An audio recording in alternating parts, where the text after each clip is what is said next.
आदरणीय मित्रों, यदि आपने वाल्मीकि रामायण सुननी है तो जेठालाल विश्वकर्मा रामायण को, यदि महाभारत सुननी है तो आराधना ऑफिशियल महाभारत को, यदि कहानियाँ सुननी हैं तो छवि ऑफिशियल कहानी को, यदि आपने रामचरितमानस सुनना है तो विधि विश्वकर्मा रामचरितमानस यूट्यूब चैनल को सर्च कर सकते हैं।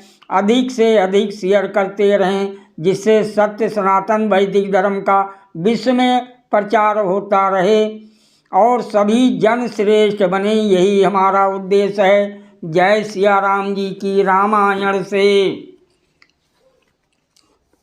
जब मंथरा ने कैकेयी को इस प्रकार की पट्टी पढ़ाई तब क्रोध के मारे कैकेयी का मुख लाल हो गया। वो दीर्घ एवं गर्म सांस लेकर बोली, मैं आज ही राम को वन में भेजती हूँ और शीघ्र ही भरत को युवराज पद पर अभिषिक्त कराती हूँ। हे मंथरे, इस समय कोई ऐसा उपाय सोच जिससे भरत को ही राज्य मिले, राम को किसी भी प्रकार राज्य ना मिले।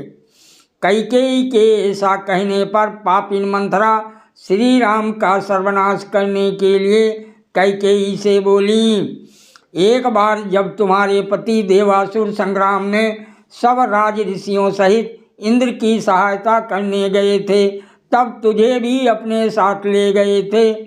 वहाँ पर महाराज दशरथ जी ने उन असुरों के साथ घोर युद्ध किया। राक्षसों ने भी महाराज के सारे शरीर को छलनी कर डाला। जब महाराज मूर्छित हो गए तब तो उन्हें रण क्षेत्र से बाहर ले गई। जब वहाँ भी उन पर प्रहार होने लगे तब तुमने बड़े यत्न से उनकी रक्षा की। हे शुभ दर्शने, उस समय महाराज दशरथ ने प्रसन्न होकर तुझे 2 वर दिए और कहा कि जो इच्छा हो सो मांग। तब तूने कहा था कि अच्छा, जब आवश्यकता होगी तब मांग लूँगी। मैं तो इन सब बातों से अनभिज्ञ थी। वहाँ से लौटकर तूने ही ये सब बातें मुझे बताई थी।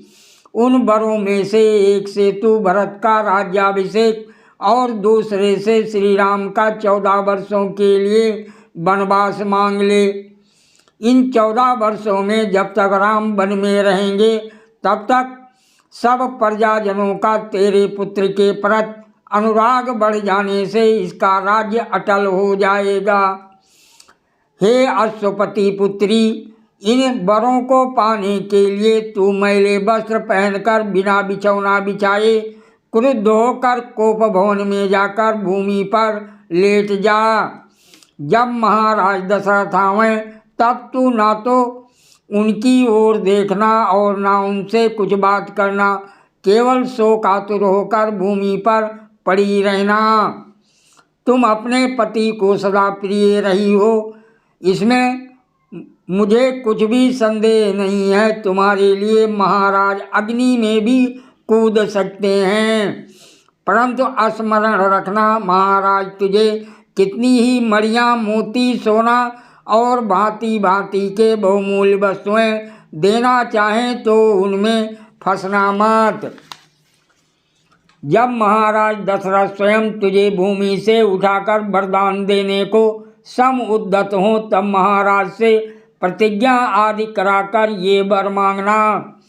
हे नृपश्रेष्ठ, राम को 14 वर्ष के लिए वन में भेजो और भरत का राज्याभिषेक करो।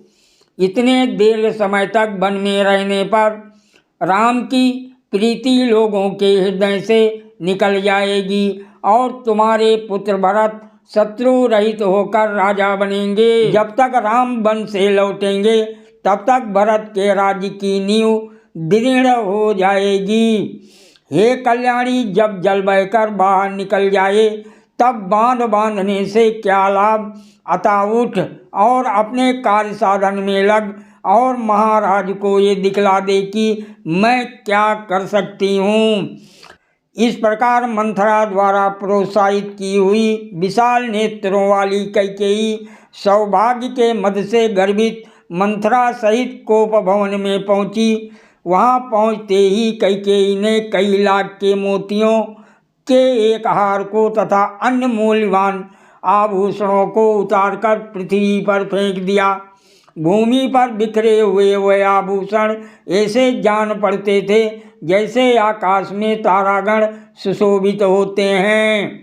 मैले वस्त्र पहने हुए कोप भवन में पड़ी कैकेयी सब केशों को एकत्र कर और एक दृढ़ गांठ लगा स्वर्गलोक से गिरी हुई किन्नरी के समान जान पड़ती थी।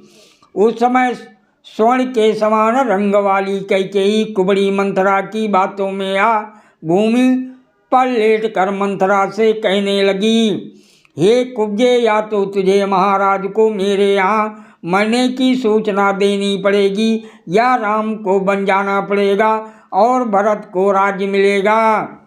अब मुझे आभूषणों से, रत्नों से और स्वादिष्ट भोजनों से कोई प्रयोजन नहीं है। अब तो यदि राम का राज्याभिषेक हुआ तो मेरे प्राणों का यहीं अंत हो जाएगा। रामायण की सीख। जैसे मछली, मादा कछुआ और चिड़िया अपने बच्चों का पालन क्रमशः देखकर, ध्यान देकर यथा स्पर्श से करती है, उसी प्रकार सत्संगति भी हर स्थिति में मनुष्यों का पालन करती है, उसकी सुरक्षा करती है। जब तक शरीर स्वस्थ है तभी तक मृत्यु भी दूर रहती है। अतः तभी आत्मा का कल्याण कर लेना चाहिए। प्राणों का अंत हो जाने के बाद क्या संभव होगा, केवल पश्चाताप ही शेष रहेगा। सादर प्रणाम। जय सिया राम जी की। जेठालाल विश्वकर्मा, दिल्ली से पैतृक अयोध्या।